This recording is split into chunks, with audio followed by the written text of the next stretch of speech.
Good morning সবাইকে। আজকে দেখো আমি দুপুরে কি বানাচ্ছি। দুপুরে মেনু দেখো, এই যে এখানে শাক হচ্ছে, এটা হচ্ছে রাই শাক, অনেকে রাই শস্যাও বলে। আর এখানে চাটনি হবে, হয়নি এখনও। এখানে কালকে ডাল গরম করে রেখেছি, এখানে অল্প ধনেপাতার চাটনি আছে। আর স্পেশাল আইটেম হচ্ছে, সেটা হচ্ছে এই দেখো, লাল লাল ঝাল ঝাল মাটন।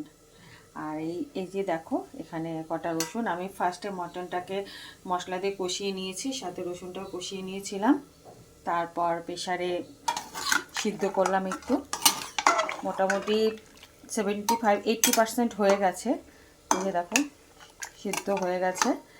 এখন আমি আবার এই রসুন দিয়ে আবার এই কড়াইতে আমি আবার কষাবো। ফার্স্টে কিছুটা কষিয়েছি, তারপরে প্রেশারে সিটি দিয়ে একটু সিদ্ধ করে নিয়ে আবার এটাকে কষাবো।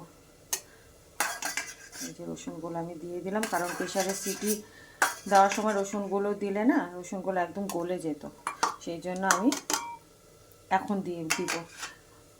প্রেশার খোলার পরে আমি রসুনটা দিলাম, এখন শুধু কষাবো। আর কষা খেলে কষা করব, আর ঝোল খেলে ঝোল করব। আর এখানে আমার ভাত হচ্ছে।